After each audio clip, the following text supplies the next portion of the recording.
അല്ല, അത് എനിക്ക് തോന്നുന്നു വെച്ചാൽ രണ്ട് പേരും കൂടി നമുക്കിപ്പം രണ്ട് കൂട്ടരുണ്ടല്ലോ. അപ്പോൾ ഇതൊക്കെ രണ്ട് കൂട്ടരും ഇരുന്ന് സംസാരിച്ച് തീർക്കേണ്ട ഒരു വിഷയമാണ്. അതങ്ങനെ ഒരു പക്ഷേ ഹരീഷിൻ്റെ ഒരു വിഷമം കൊണ്ട് അദ്ദേഹം ഒരു ഓപ്പണായിട്ട് പറഞ്ഞു.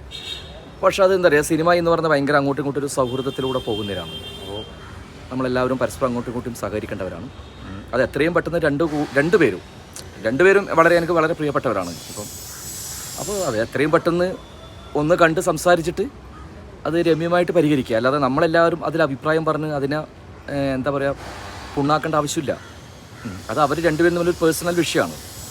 അത് ശരിക്കും ഇത് ഇങ്ങനെ ആവാൻ പാടില്ലായിരുന്നു. അത് കുറച്ചും കൂടി മറ്റൊരു തരത്തിൽ ഇടപെട്ട് അത് വളരെ രമ്യമായിട്ട് പരിഹരിക്കാൻ പറ്റാവുന്നൊരു വിഷയം തന്നെയാണെന്നാണ് ഞാൻ വിചാരിക്കുന്നത്.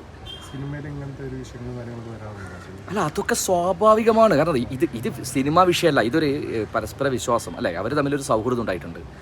ആ സൗഹൃദത്തിൻ്റെ പേരിലായിരിക്കാം അദ്ദേഹം കടം ചോദിച്ചിട്ട് അവർ പൈസ ഇയാൾ കൊടുത്തത്. അങ്ങനെ തന്നെയാണ്.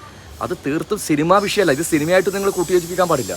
കാരണം ഒരു സിനിമേൻ്റെ പേരിലല്ല, സൗഹൃദത്തിൻ്റെ പേരിലാണ് അദ്ദേഹം കടം വാങ്ങിയിരിക്കുന്നത്. പിന്നെ ഇനിയിപ്പം അദ്ദേഹം പറയുന്നത് എന്താണ്, അദ്ദേഹത്തിൻ്റെ സിനിമ ഇല്ലാതാക്കി, അതൊന്നും ചെയ്യാൻ പാടില്ലാത്തതാണ്. പക്ഷെ നമുക്കിപ്പം ഒരാളുടെ മാത്രം കേട്ടാൽ പറ്റില്ല. കാരണം അദ്ദേഹം കൂടി അദ്ദേഹത്തിൻ്റെ വാദം പറയട്ടെ. അപ്പോൾ നമുക്ക് രണ്ട് കൂട്ടരും അങ്ങനെയാണല്ലോ. ഇപ്പോൾ ഹരീഷ് പറയുന്നത് ഓക്കെ, ഹരീഷിന് ഫീൽ ചെയ്തായിരിക്കും. ഇനിയിപ്പം അയാൾ ആരോപണം ഉന്നയിച്ച ബാദുഷ, അപ്പോൾ അദ്ദേഹം ഇതുവരെ ഒന്നും തുറന്നു പറഞ്ഞിട്ടില്ല. എന്തായാലും ഞാൻ പറയുന്നു, ഇതൊരു എന്താ പറയുക, അങ്ങനെ ഒരു കൂടുതൽ വലിച്ച് കൊണ്ടുപോകാൻ പാടില്ല.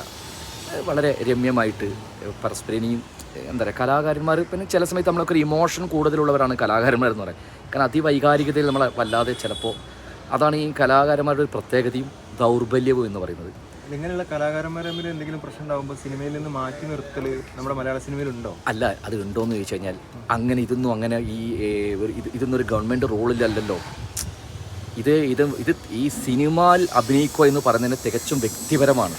എന്താണെന്ന് പറഞ്ഞാൽ ഇപ്പം ഒരു ഡയറക്ടർക്ക് ഞാൻ നല്ല ആക്ടറായിരിക്കാം, പക്ഷെ ഒരുപക്ഷെ ഡയറക്ടർക്ക് എന്നെ അതിൽ ഉൾക്കൊള്ളിക്കണം അയാൾക്ക് വലിയ വ്യക്തിപരമായിട്ട് താല്പര്യം ഉണ്ടാവില്ല.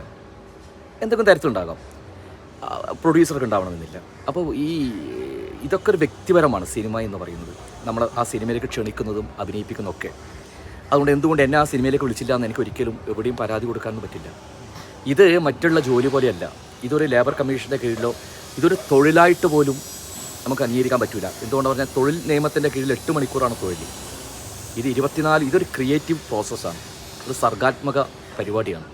24 മണിക്കൂറും ജോലി ചെയ്യുന്നത് ഏക ഫീൽഡ് എന്ന് പറയുന്നത് സിനിമ ഫീൽഡ് മാത്രമാണ്.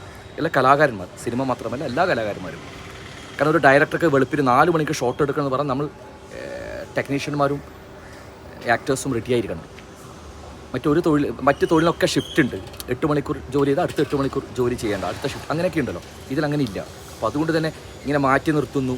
അതൊക്കെ വ്യക്തിപരമായിട്ട് ഏതെങ്കിലും തരത്തിൽ അവർക്ക് ഫീൽ ചെയ്യുന്നുണ്ടെങ്കിൽ ആയിരിക്കാം. അല്ലാതെ ഇത് സിനിമയിൽ അങ്ങനെ മൊത്തത്തിൽ അങ്ങനെയൊന്നും ചെയ്യില്ല. ഇപ്പോൾ ചേട്ടൻ്റെ ഒരു കരിയറിൽ ഇങ്ങനെ ഒരു